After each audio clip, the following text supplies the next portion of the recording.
So first of all, I must say, I've known you for a while.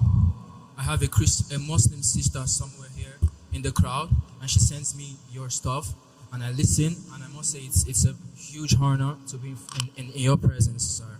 Firstly, before I ask my questions, I have to lay a foundation. I have to ask you at first, if you as a Muslim, do you believe in the Bible? Brother asked the question that do I believe in the Bible? No. I do not believe in the present Bible. I believe in the original revelation which was given to Jesus, that is the Injil. The present Bible, according to the scholars of Christianity, is not the original Injil. I believe in the original Injil, the Wahi which was given to Jesus Christ, peace be upon him.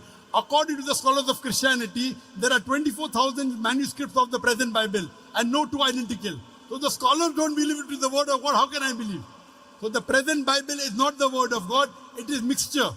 It contains some parts to be the word of God, some parts to the word of Jesus Christ, some parts the word of historian, and some parts of pornography. Pornography. You know pornography? I don't know pornography, sir. There is a chapter in the Bible, Ezekiel, chapter number 24. It's pornography. Even if you give me $1 million, I cannot read it. So this present Bible is a mixture. Some parts are word of God, which matches with the Quran. I've got no problem agreeing it to be the word of God. Which goes against, I cannot believe. The original revelation given to Jesus was the word of God. But that hasn't been maintained. The scholars of Christianity say that, leave aside you and me. Because you have not studied the Bible, you may not, do you know that there are 24,000 manuscripts of the Bible? I know the Bible. And no two identical. No two identical. There are so many versions of the Bible. King James Version, New International Version, American Standard Version, Revised Standard Version. In my library, I've got 250 different versions of the Bible. Quran is only one. Quran in Arabic is only one. There may be different translations, but Bible, different versions. So, the present Bible is not at all the word of God. Is it clear? And that goes for both the Old and the New Testament. Of course, both. Okay.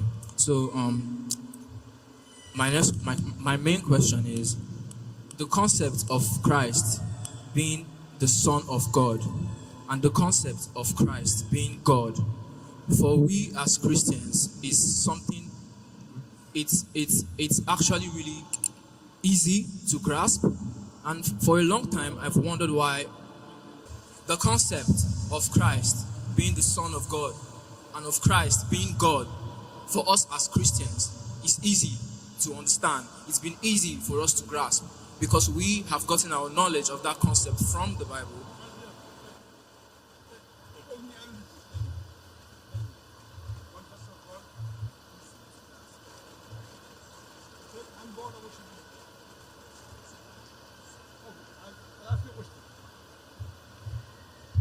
The brother is saying, ask me a question, why can't the concept that Jesus is Son of God and He's God of the Bible, why can't the Muslims understand this question? So I'm telling him, I clearly mentioned in my question answer session and my talk, why can't the Muslims understand? Why can't the Christians understand? I understand the Bible very well. I'm not speaking on behalf of the other Muslims. I've read the Bible. I've studied the Bible. Nowhere does the Jesus Christ, peace be upon him, and I told that there is not a single unequivocal statement, not a single unambiguous statement anywhere in the Bible where Jesus Christ, peace be upon himself, says, I am God, or where he says, worship me. If you brother, can point out a single verse from the Bible where Jesus Christ, peace be upon him, himself says, I am God, or where he says, worship me, I am ready to accept Christianity. One verse, only one. Yeah. Speak to me.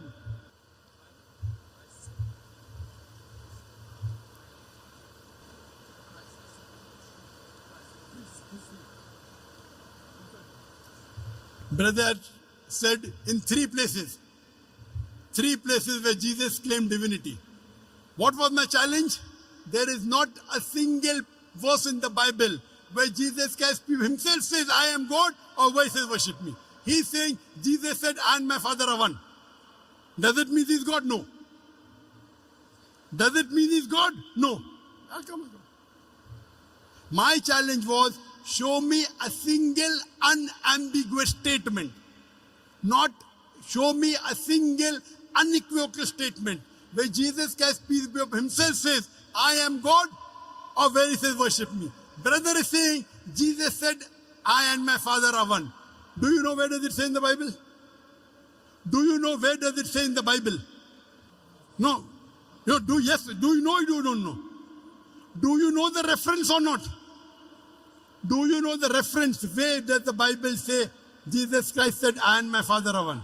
I could check. I could No. open it for you. Do you know now or no? Yes or no? I don't know now. I'll help you. Help me, please. You don't know? Help me, please. Help me, please. Okay. What he's quoting is Gospel of John, chapter number 10, verse number 30.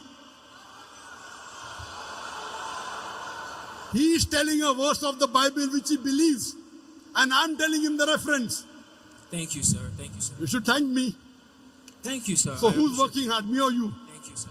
You are quoting something, I'm giving you the reference. So who's struggling more, you or me? Who's doing more research? You. Okay. Now what is the context? For the context of Gospel of John chapter 10 verse number 30, you have to read 7 verses before. You know the brother earlier, he tried to misguide us by quoting out of context. The brother who came before, he was trying to misguide by quoting out of context. Now I will quote you the context. The context is Gospel of John chapter number 10 verse number 23. You can open the Bible and check. I'm going to speak from my mind and check whether I'm saying correct. I have a Bible in my bag. Okay, get it. Help him, please. Give him the Bible. I'm speaking from my memory.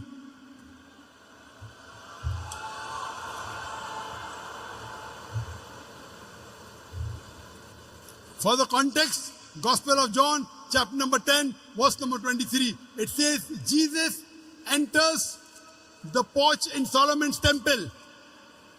Verse number 24, the Jews, the soldiers, they surround him and ask him, How long does thou make us doubt? If thou art the Christ, tell us plainly.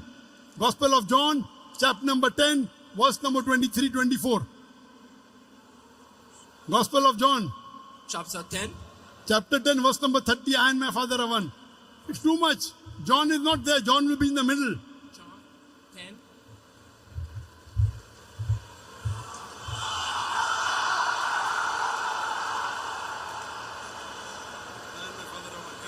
Correct.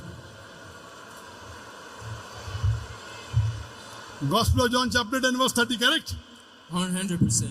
Verbatim. 100%. 100%. Very Correct. good. Now I will start from verse number 23. Okay. 7 verses before. Okay. Jesus enters the Solomon's porch. Read. Solomon's temple. Jesus enters the porch in Solomon's temple. Verse number 24. The Jews, the soldiers surround him and ask him, Why thou make us doubt? If thou art the Christ, tell us plainly. Correct? Verse number 25. I told you, but you believe not. The work that I do in my Father's name, they bear witness of me. Verse number 26. You do not believe me because you are not my sheep. Verse number 27. My followers, they hear me and they follow me. No man can pluck them out of my hand. Verse number 29. My Father which is greater than all. No man can pluck them out of my Father's hand. Verse number 28. No man can pluck them out of my hand. Verse number 29, my Father is greater than all. No man can pluck them out of my Father's hand. Verse number 30, I and my Father are one. Here it's talking about one in purpose, not one as joined. That means Jesus Christ was talking about the truth. When he's speaking about the truth, the message was the same. If my Father is a doctor, I am a doctor, I and my Father are one, does it mean we are joined? No. In profession we are one. He is a doctor, I am a doctor. He heals the human being, I heal. It doesn't mean I and my Father are one. You understand? My Father is a doctor, I am a doctor, I and my Father are one. See the context. No man can pluck them out of my hand. Context. Verse number 28. No man can pluck them out of my hand. Verse number 29. No man can pluck them out of my Father's hand. I and my Father are one. If you say this one means actually one for argument.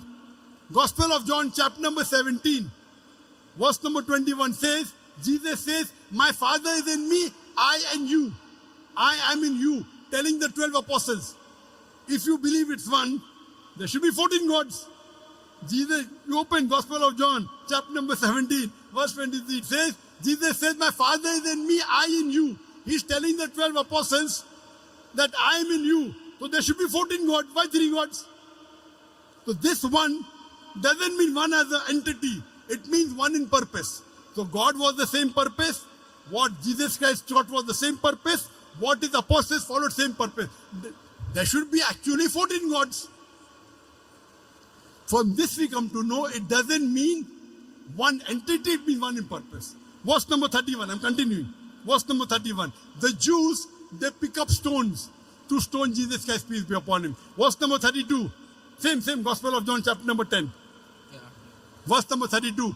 Many of the good works have I done, Jesus Christ, peace be upon him. Which of the good works do you want to stone me? Verse number 33. We stone you because you being a man, you blaspheme. The Jews are telling, we want to stone you because you being a man, you want to blaspheme. That means even they misunderstand that he claimed he's God. Correct? Like how you misunderstand. Verse number 34 is the clarification. It is said in your scriptures that if the word comes through the person of God, he is called gods. Psalms, chapter 82, verse number 6. 82nd Psalm, verse number 6. Ye are gods. So if the word of God comes to a person, and if you call him God, the scripture is not broken. That means small g, small God, means the messenger of God. No problem. Read the context. Where does it say one?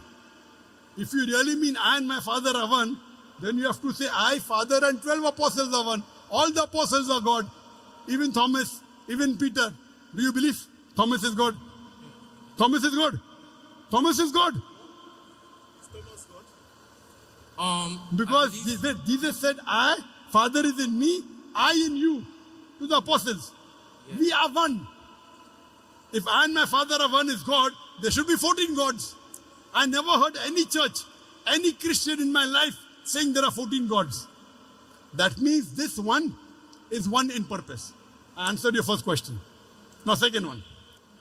Sir, please. Wait, please don't give a speech. I know. I'm giving you a reference. Just listen to my answer. I completely agree with all you said. I can't hear you. That microphone you cannot hear. This you can hear. I should use that. That microphone you cannot hear. Different microphone. Brothers and sisters, can you hear me? I cannot hear you.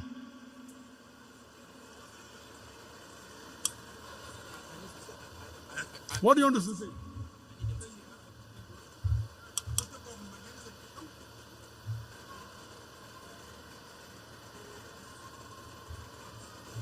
The second reference he gave, second place he said, I am the way, the truth, and the life. No man cometh unto the Father but through me. That you said, correct? Sorry? I am. No, he that has seen me has seen the Father. Sorry? He that has seen me has seen the Father. Yeah, that's nice. Do you know the reference? I said that. Reference. Yeah. What is the reference? Sorry? Reference. You tell me, sir. You tell me. Doesn't know the reference. He is telling me the verse where Jesus is God, according to him, doesn't know the reference. But it's Gospel of John, chapter number 14, verse number 7. Open. Chapter what? Gospel of John, chapter number 14, verse number 7. John 14, verse 7. Right here. I'm here. Does it say that or not? 7, 8, 9. Yeah. Good. What is the context? Context is, go to verse number 1. Verse number 1. Gospel of John, chapter number 14, verse number 1. If you believe in the Father, believe in me also. In my, verse number 2. In my Father's mansion, there are many, in my Father's house, there are many mansions. I go to prepare a place for you. I go and then you will follow. Then Thomas says, you don't know where I go. Then he says, I am the way, the truth and the life. No man cometh unto the Father but through me. Verse number 6. This is one of the ways the Christian missionary says Jesus claimed divinity. You didn't say? Others say. I am the way, the truth and the life. no man cometh unto the Father but through me. Every messenger at his time was the way, the truth, and the life. No man come unto the Father through Almighty God but through the messenger. At the time of Moses, he was the way, the truth, and the life. No man came unto God but through the teachings of Moses. At the time of Jesus, he was the way, the truth, and the life. No man come unto God but through the teachings of Jesus. That doesn't mean he becomes God. At the time of Prophet Muhammad is the way, the truth, and the life. No man come to the Father but through Prophet Muhammad. Again, he says, from now onwards, you know me and you know him. Verse number 7. Yeah. From today, you know me and you know him. God. Now, you know him and you have seen him. Correct? Correct. Now you know him and you see him. That means, according to the Bible, knowing means seeing. So, and then he says, anyone who has seen me has seen the Father. In context, knowing means seeing. So if you know me, you know the Father. If you see me, you have seen the Father. Same thing, if you know Moses, you know the Father. If you see Moses, you have seen God. If you know Prophet Muhammad, you know God. If you see Prophet Muhammad, you have seen God in context. It doesn't make them God. The third difference. Jesus said, I am Alpha and Omega. No beginning, no end. Doesn't the Bible say that Jesus was born in the stable in Bethlehem? He had a beginning. It's a contradiction. Right or wrong? Jesus is Alpha and Omega, no beginning, no end. He had a beginning in the stable. Right or wrong? Right. That means it's false. The Bible is telling the wrong thing. He is not the beginning, the no beginning and no end. That's the reason I'm telling you, study the Bible. You study the Bible, hear my videos, you will come to the truth. Can we have the next question, please?